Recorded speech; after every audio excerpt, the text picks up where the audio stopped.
આજે તો સ્કૂલમાં પડી ગયું તો ગલોડિયું ને આવી ઠંડીમાં પપ્પાએ આપી દીધી આઈસ્ક્રીમ કોલની પાર્ટી. હર હર મહાદેવ અને જય માતાજી. ભાઈ તો આપણે એને પાણી વાળવાનું કામ હાથમાં લીધું હતું ને આજે તમે પાણી વાળતો તમને ખબર જ છે કે આપણે નાકા પણ ખોદવાના હતા. નાકા પણ ખોદતા હતા અને પાણી પણ વાળવાનું ચાલુ હતું.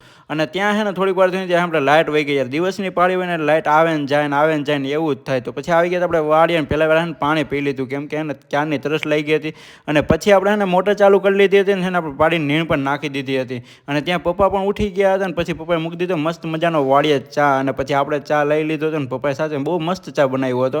અને ચા પી લીધું ને પછી પપ્પાએ મને ચા પીતા પીતા કીધું કે સ્કૂલમાં છે ને કે ગલુડિયું પડી ગયું. એટલે મેં કીધું કેમ કે કંઈક આડેથી કે પડી ગયું હશે. મેં કીધું તો કાઢવું જોશે. તો સ્કૂલની અંદર ગલુડિયું પડી ગયું હતું ને પછી અમે કાઢવાની બહુ કોશિશ કરી પણ આ સ્કૂલમાંથી ઓલી સ્કૂલમાં ઘડીક આ સ્કૂલમાં આ સ્કૂલમાં આવી જતું કેમ કે વચમાં છે ને ગલેરી છે ત્યાં બેસી ગયો હતું. પછી મારા પપ્પા કહે કે પછી અમે કાઢી નાખશું કે તારે હવે જવું જ જાય કે હવે છે ને હું પાણી વાળીશ. મેં કીધું સારું ચાલો. મેં કીધું હું ઘરે જાઉં છું. અને પછી ઘરે આવી ગયા મમ્મીની પણ ઘરે આવી ગયા હતા અને ત્યાં તો આજે ઘરે હલવા બનાવવાની રેસીપી બધે જોતા હતા. અને પછી આપણે ગામમાં આવી ગયા હતા ને આપણે થોડીક વસ્તુ લેવાની હતી લેવાઈ ગઈ. પછી ઘરે આવી જાય તો બેને દૂધી ખમણવાનું કામ ચાલુ કરી દીધું હતું કેમ કે આજે અમારે આ બેનને છે ને હલવો બનાવવાનો મોમગ જ એવડો ચડી ગયો હતો. અને પછી આપણે છે ને હલવો બની ગયો હતો અને અમે બધા ખાઈ પણ લીધો હતો. અને સાંજે છે ને અમે બધા બેઠા હતા ને તો આજે છે ને ઠંડીમાં કે બધાને કોનનું આઈસ્ક્રીમ ખાવાનું બહુ મન થઈ ગયું હતું. પછી આઈસ્ક્રીમ ને કોનને એવું બધું લઈ આવ્યું હતું. અને અમારા આ બેન ને ઠંડીમાં ઠંડુ ખાવાનું બહુ મન થયું. અને પછી આપણે માટે આપણે આઈસ્ક્રીમ લઈ આવ્યા હતા ને ઠંડીમાં ને ઠંડુ ખાવાનું કેવી મજા આવી તમે કોમેન્ટ કરી દેજો. અને આ વિડીયો તમને સારો લાગ્યો તો લાઈક કરી દેજો અને મોર વિડીયો વ્લોગ જોવામાં કરી દેજો સબસ્ક્રાઈબ.